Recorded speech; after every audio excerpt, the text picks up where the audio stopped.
Welcome to கணக்கு சுத்தி. இன்னைக்கு வடிவம்மா ஸ்பெஷல் ஆவக்காய் ஊறுகாய். வாங்க எப்படி பண்ணலான்னு பார்க்கலாம். இன்றைக்கி நம்ம ஆவக்காய் ஊறுகாய் செய்வது எப்படி அப்படிங்கிறத பார்க்க போகிறோம். அதுக்கு நல்ல புளிப்புள்ள மாங்காயாக வாங்கிக்கிட்டு அதை நல்ல இந்த மாதிரி ஓடு இருக்கிற மாதிரி கட் பண்ணி துண்டு துண்டாக கட் பண்ணி எடுத்துக்கோங்க. எடுத்து நல்லா உணர வச்சு ஒரு 4 மணி நேரம் உணர வச்சுட்டு துணியை வச்சு தொடச்சி இது மேலே ஒரு வெள்ளை கலரில் ஒரு இது மாதிரி வரும். அதை எடுத்துகிட்டு நல்ல ஈரமே இல்லாமல் தொடச்சி வச்சுக்கோங்க எல்லாத்தையும் நல்லா. இது இப்போ நான் 1.5 கிலோ மாங்காய் எடுத்து வச்சுருக்கேன்.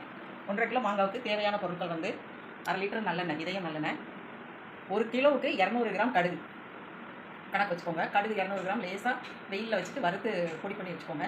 அப்படி இல்லைன்னா சட்டியை காய வச்சுட்டு ஆஃப் பண்ணிவிட்டு அதில் லைட்டாக சூடு ஏற்றிட்டு வறுத்து பொடி பண்ணி வச்சுக்கோங்க. அதே மாதிரி 200 கிராம் 1 கிலோ மாங்காய்க்கு 200 கிராம் சில்லி பவுடர், வெறும் சில்லி பவுடர். நீங்கள் 1.5 கிலோனா அதுக்கு தகுந்த மாதிரி மாற்றிக்கோங்க அளவை. அதே மாதிரி 200 கிராம் உப்பு, கல் உப்பு பொடி பண்ணி வச்சுருக்கேன். அதுக்கப்புறம் 1.5 ஸ்பூன் வெந்தய பொடி. அதை வெந்தயம் முழுசாக வெந்தயம் போடுவாங்க, நான் வெந்தய பொடியாக போட்டிருக்கேன். வெந்தயத்தை லேசாக சட்டியை காய வச்சுட்டு ஆஃப் பண்ணிவிட்டு அதில் வறுத்து பொடி பண்ணி வச்சுட்டேன். இப்போ இதெல்லாம் எப்படி தயார் பண்ணலாம் அப்படிங்கிறத பார்க்கலாம்.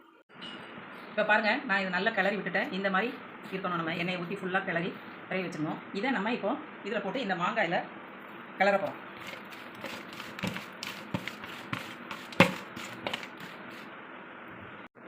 இப்போ பாருங்கள், இது ஒரு அகலமான பாத்திரத்தில் நம்ம போட்டு வச்சுக்கோம். போட்டு வச்சுட்டு இதில் போட்டு கலந்து விட்டுறணும். நல்ல எல்லா பக்கமும் எல்லா மாங்காயிலையும் படுற மாதிரி நல்லா கலந்து விட்டுறணும். மிக்ஸ் பண்ணி வச்சிடணும்.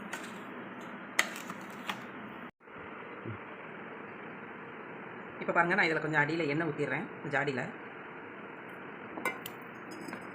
எண்ணெய் ஊற்றியாச்சு. இப்போ இதிலேருந்து நான் அப்படி ட்ரான்ஸ்ஃபர் பண்ணிடுறேன்.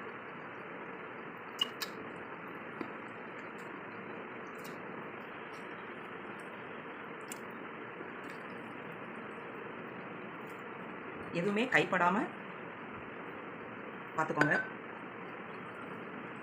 அப்போ தான் கெட்டு போகாமல் இருக்கும்.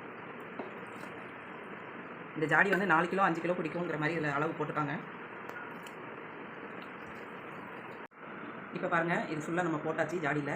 இப்போ இது மேலே நான் கொஞ்சம் எண்ணெய் ஊற்றிடுறேன். இதை ஊற்றிட்டு இப்போ நம்ம ஜாடியை மூடி வச்சிடலாம். மூடி வச்சுட்டு நீங்கள் எவ்வளோ நாள் எடுக்கும் போதுமே ஈரக்கை இல்லாமல் இது மாதிரி ஒரு மரக்க நிரண்டியை யூஸ் பண்ணி பண்ணுங்கள், எடுத்துக்கோங்க. அப்போ கெட்டு போகாமல் இருக்கும் உங்களுக்கு. இப்போ நம்ம ஆவக்காய் ஊறுகாய் ரெடி.